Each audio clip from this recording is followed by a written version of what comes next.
கர்த்தருடைய பரிசுத்த நாமம் மகிமைப்படுவதாக. உயிர்த்தெழுந்து வல்லமுள்ள இயேசு கிறிஸ்துவின் நாமத்தினால இந்த கால பொழுதில் உங்களை சந்திப்பதை குறித்து நான் மிகுந்த மகிழ்ச்சி அடைகிறேன். அன்பான தேவ ஜனங்களே, இந்த நாளிலே கர்த்தர் நமக்கு கொடுத்திருக்கிற இறை வார்த்தையானது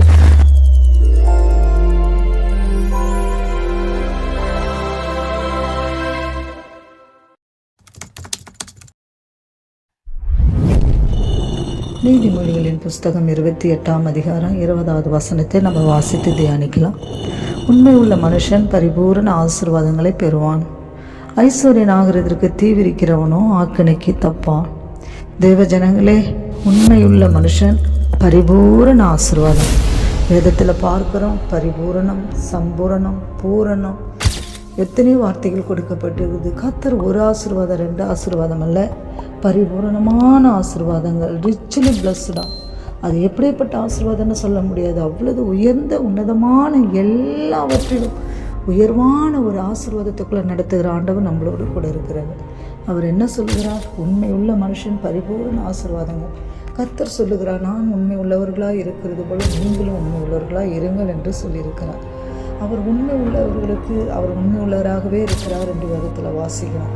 தேவ பிள்ளைகளே, நம்ம உண்மையாக இருந்து கர்த்தரை நோக்கி கூப்பிடும்போது பரிசுத்த ஆவியான தேவன் நம்ம எல்லாவற்றிலும் பரிபூர்ணமான ஒன்றுக்கும் குறைவில்லாத ஒரு ஆசீர்வாதங்களை கொடுக்கிறவராக இருக்கிறார்.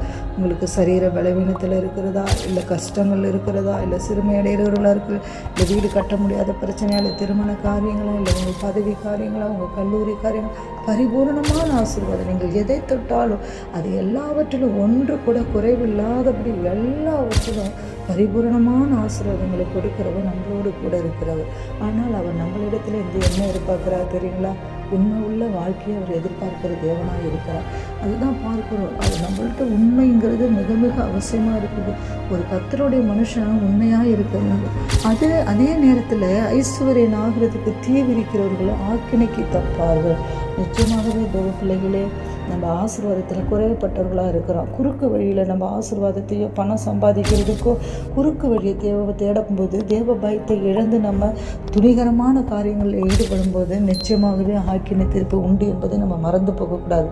அதை தான் அவர் சொல்லுகிறார். ஐஸ்வர்யன் ஆகிறதுக்கு தீவிரிக்கிறவன் கண்டிப்பாக ஆக்கினைக்கு தப்பான். அவன் ஆக்கினை அடைந்தே ஆகணும். அதே நேரத்தில் உண்மையுள்ள மனுஷனாக இருக்கும்போது உனக்கு நிறைவான ஆசீர்வாதங்களை கொடுக்கிறவர், உன்னோடு கூட இருக்கிறவர். தேவஜனங்களே, கர்த்தருக்கு பயந்து உண்மை உள்ள வாழ்க்கை, சிறிய வாழ்க்கையோ பெரிய வாழ்க்கையோ, பெரிய ஐஸ்வர்யன் வாழ்க்கையோ, சிறுமை அடைகிற வாழ்க்கையோ, கஷ்டப்படுகிற வாழ்க்கையோ, அந்த காரியத்தில் நம்ம கர்த்தருக்கு உண்மையாக வாழ்வோம். கர்த்தர் நம்ம குடும்பத்தையும் நம்ம பிள்ளைகளையும் நம்மளையும் ஆசீர்வதிப்பாராக. நாம் ஜெபிப்போமா? கர்த்தாவே, நம்ம துதிக்கிறோமப்பா.